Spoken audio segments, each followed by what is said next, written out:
Back in the day when I was meditating a lot, I was living in an ashram, used to come home and visit my mom. Um, I remember her once saying, I was being selfish for meditating so much. And I can understand her point of view, but let's look at that a little more closely. This is something that can seep into our lives, comes in little comments like this, or just seeing what other people are doing and noticing that they're giving a lot. And what about me? I actually am capable of giving, but when I do, it ends up overwhelming me. And this is the nature of being a highly sensitive person. We need more downtime than others. So let's look at the idea of prioritizing ourselves. We tend to think of it as selfish. We tend to think that this is something we should take care of after we've done other things and made sure that everyone else was doing okay. But this just leads to a kind of guilty feeling where we're worrying about putting others first instead of taking care of ourselves. And it can end up backfiring. I don't know if you've ever had the experience of being putting everyone first, really doing a good job with everyone else, and then there's just no time for you. And then you feel either exhausted or worse yet, you may explode with regards to other people. For example, maybe your partner wants to stay up later than you do, and you want to sleep. This can be a place where you might start feeling guilty about putting yourself first. Oh, my sleep, we should put us above me. And that's a common thing. And in some degree, it is true. But it can go to an extreme and it can end up blocking us out of taking care of ourselves. Similarly, say your boss wants you to work longer hours and it's just too much for you. Oh my gosh, what should I do? I need to be paid. I need a job. And so my boss in a way has this over my head and I feel guilty. Okay, maybe I should just do it. Or your friends want you to spend more time with them and you have a lot of other priorities that you're balancing and it's just not fun when you're trying to keep everything going and you now have no time for yourself. So the thing I want to point our attention to is the idea that prioritizing your needs isn't taking away from others. It's helping you to show up as your best self. If you prioritize yourself, then it means that you're going to show up in your best form. You're going to be full of energy. You're going to be creative, able to give. And that's what people love about you. That's what people love about highly sensitive people. We have a lot to give. We're creative. We connect with people. We're just have a lot going for us. But if we go to the point of overwhelm, overbook ourselves, and don't take care of ourselves, then we can come into the same situations that we normally might do well in, and we can end up being kind of just not fun. We're tired, we're grouchy, we have a short fuse, we may even try to cover that up to some degree, but it's not really being there for anyone that is around us. So it's strange. It sounds like taking care of ourselves is a very selfish thing. Oh, I'm going to go to bed now. Oh my gosh, how selfish. Can't you tell? There's other things that, are going on and then you're wanted and needed and all of that. But taking care of ourselves is the basis for everything else that we have to give. If we don't take care of that basis, it's like building a building without a foundation. So before saying yes to somebody, ask yourself this. If I say yes to this, what am I saying no to for myself? And this can be something just to keep in mind, that there has to be a balance between myself and my needs and other people and their desires or their needs. The next thing I want to look at is setting some gentle boundaries and communicating those boundaries clearly. We may feel as HSPs a certain pressure to meet other people's expectations. We are sensitive to other people's expectations, and this can lead to overwhelm and even resentment. And we may find ourselves caving in and just giving into that pressure to make no waves if possible. But the way I like to think of boundaries is not as walls, but as guidelines that are there to protect my energy and help me maintain balanced relationships.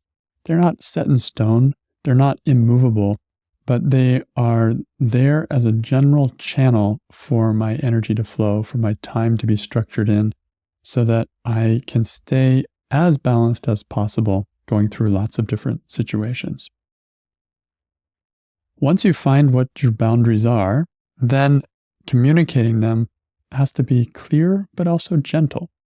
And it can include things like, I'd love to help, but I need some downtime first. And it's honest, people understand it, and the more you communicate it, the more they start to see who you really are and how much you can give, and people adjust. It can be quite amazing to see. Or you can say, I can't commit to that right now, but I'd love to connect at another time, if that's true for you. And so it gives you options besides just the yes or no right now, or like, oh my gosh, I should just give in and take care of it. There are other times when I could connect, and it doesn't jeopardize my desire to be with someone. Or just something like, you guys have fun. I've got to go take care of myself now. And it's honest again and clear.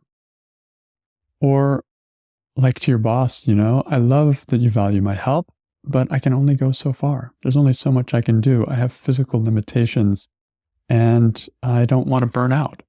And so even reframing it in terms of the boss's understanding that they want the best work out of you. And if you're getting burnt out, it's going to be less than ideal. This gives them something that is also of value from their point of view. Or sometimes I love this one, just to sit down, say, hey, let's sit down and figure out a way for us to spend more time together. And this is like going to the drawing board and just saying, hey, okay, I'd like to do this, but you know what? I'm balancing this and sort of figuring out with all your cards on the table if there's a way to do it. Or maybe you're sitting with, two calendars and thinking it through that way. And maybe you have to do some of that before you're meeting with somebody, maybe just on your own, sit down and think, okay, is this something that I really want to make a priority? Or am I just feeling pressure from, say, a friend that is pushing me in that direction? And it may not be something that I'm even wanting to spend that much time. Maybe I have to just be more realistic, and I may need to do that kind of research on my own at first. And then, sometimes it's just a no. And you may say, as much as I'd enjoy it, it's just not my priority right now. And that's fine.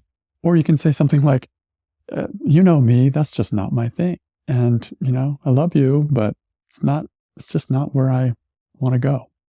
And so there can be many, many ways of practicing this and experimenting with communicating that is both in a way that is both gentle and loving, but also firm and holding a boundary of self-care. And then I want to end with another idea of starting small and starting to build up self-priority into your routine, like just doing small little steps.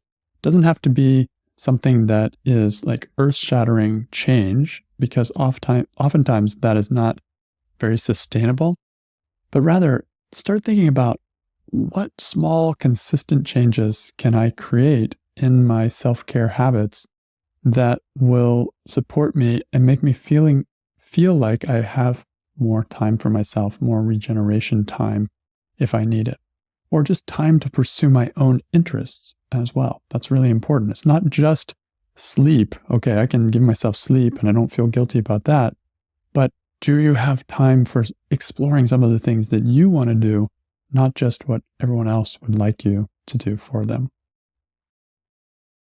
So here are a few ideas, like take 5 minutes of quiet time, and maybe it's just before you check your messages, or maybe it's just before you step into doing your job, or maybe it's a break at some point in the day.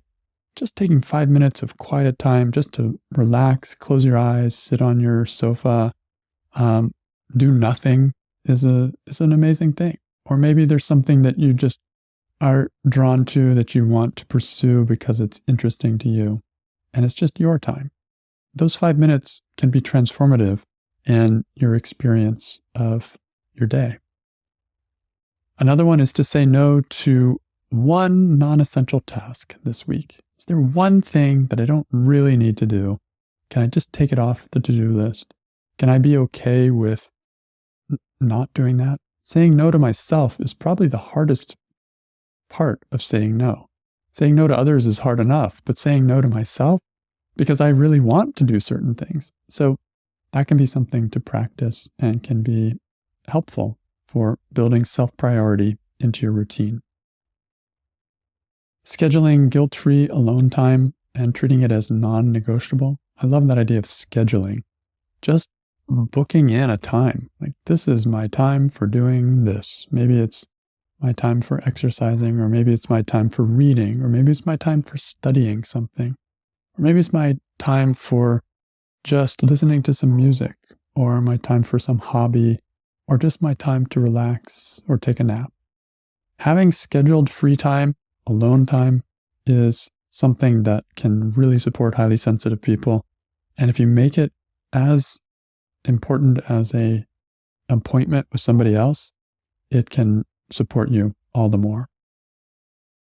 Another thing I like to think of is to ask myself, what do I really want to do with my downtime? I'm so busy with so many things, and I tend to take longer to do things. That's a common HSP trait. So asking myself, what do I really want to do if I have downtime, can start bringing that into my awareness and start drawing me, and I start wanting to create downtime. Like right now I'm taking an online music theory class, and I always wanted to do that since I was in college.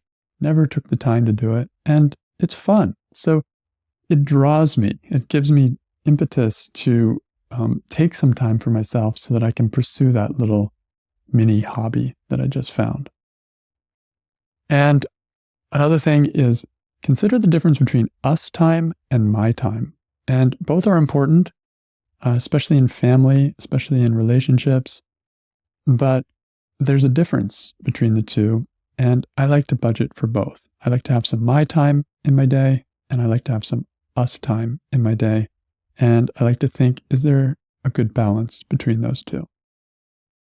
And finally, just know that no one will keep the balance if you don't. Only you can know where your limits are, and only you can communicate those. The more aware you become of them, and the more you do communicate them, the more you will be able to be your best self, basically at all times. And even if there are fluctuations in that, there's a general sense of, I'm taking care of myself.